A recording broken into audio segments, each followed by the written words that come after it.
मित्रांनो, आपण जर बघितलं तर पिस्टन 2211 आता एक नवीन खरेदी झालेली आहे.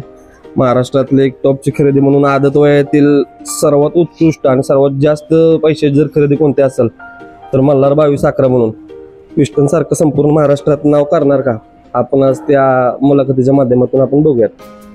मित्रांनो, या व्हिडिओला लाईक करा व संग्राम पाटील शर्यतप्रेमी या चॅनलला सबस्क्राईब करा आणि ऑल या बटनावरती क्लिक करून सर्वात पहिल्यांदा व्हिडिओ तुम्ही पहा आणि जास्तीत जास्त तुमच्या मित्रांनाही पाठवा. बापू नमस्कार. तर आपण मित्रांनो जर बघितलं तर संपूर्ण महाराष्ट्रातले एक आदतमधले चांगली खरेदी आज बापूंनी केल्या आणि पिस्टन सारखं एक चांगलं नाव करणार का, ती जर आपण आज बघायला गेलो तर आपण 100% बघू शकतो की मल्हारचे एक उत्कृष्ट आणि बॉडीचं स्ट्रक्चर जर आपण जर बघितलं मित्रांनो तर सेम टू सेम जे पिस्टनची जसे बॉडी स्ट्रक्चर होता तसाच या बैलाचा बॉडी स्ट्रक्चर आज आपण मुलाखतीच्या माध्यमातून जाणून घेऊया की म्हणजे मल्हारचे काय वैशिष्ट्य बघून आपण खरेदी केला किंवा कुठल्या प्रकारचा बैल आहे, कोणत्या जातीचा बैल आहे, आज मुलाखतीच्या माध्यमातून आपण बघूया. आपण तर बापू, आपण खरेदी कुठून केली काय बैलाची वगैरे काय खरेदी ओळीच्या मैदानात बाप्पांनी बोलावला होता वासरू. बर बाप्पा आंबेकरांनी बर घ्यायचे आणि बोलावला होता. बर तिथं 1 नंबर केला मग खरेदी केलं. असं काय? तरी म्हणजे काय वैशिष्ट्य काय बघितलं त्याच्यात, वैशिष्ट्य काय बघून खरेदी केली? पाहिला बर पुढं तो गाडी एवढा ओढतो, बर खाली तर कमी पण पुढं गाडी ओढूनच लावतो, ओढून लावते.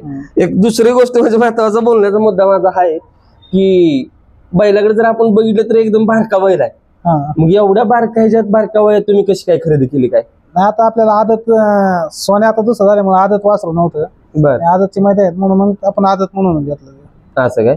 मग तरी साधारण किती रुपयेपर्यंत आपण खरेदी केली काय? 15 लाख 15 लाख रुपयेपर्यंत खरेदी केली. मग खरेदी करत असताना ह्यो बैल आपल्या भागातला कुठला आहे का बाहेरच्या कोणत्या भागातला काय? नाही तो जालन्याच्या तिकडे. जालन्याचा. मग तिकडे काय 3 फेऱ्यात वगैरे पळत होता का शंकरपटला वगैरे पळत होता असं काय? नाही 3 फेऱ्यात बी पळत होता, शंकरपटात बी पळत होता. बर मग आता मला एक सांगा, काय ह्याच्यात बैलाच्या काय वैशिष्ट्य अशी तुम्ही बघितली की जे म्हणजे आजपर्यंत वैशिष्ट्य एक चांगलं आहे की तुम्ही पिस्टनला पण त्याच नजरेतून बघून घेतला, सोन्याला पण त्या नजरेतून बघून घेतला, पण ज्या पण कुठल्या नजरेतून तुम्ही बैल बघून घेतला ती खरेदी कोणती फेल गेलेली नाही. ह्याच्यात असं मल्हारमध्ये काय बघितलं तुम्ही आणि त्याच्यात तुम्ही खरेदी केली? नाही मल्हारचा आपण पळ पाहिला आणि त्याचं शरीर वगैरे पाहिलं त्याच्याने मग आपण खरेदी केली. बैलाचा पळ चांगला आहे. बर मग आता कोणत्या जातीचा बैल वगैरे आपल्याला म्हणता येईल काय? आता असा खिलार मधला झाला. खिलार मधला.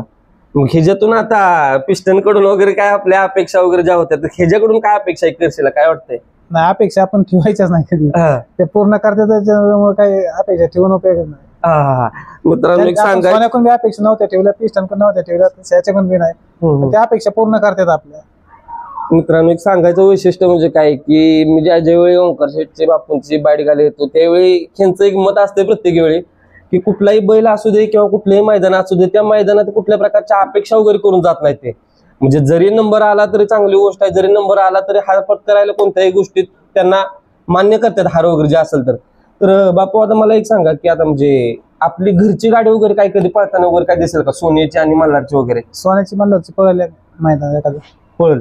मग आता कधी मल्हार तरी कधी पळताना वगैरे दिसेल का? आता तर मल्हार उद्या पळेल, त्याच्यानंतर मग घरची गाडी पळेल. घरची गाडी पळेल. आता सगळ्यात एक दुसरा महत्वाचा मुद्दा म्हणजे असं की म्हणजे आता कोणते असे राहिलेले नाहीत की महाराष्ट्रातले कुठली बैल वगैरे असतील त्याच्यावर आपले पळायचे वगैरे.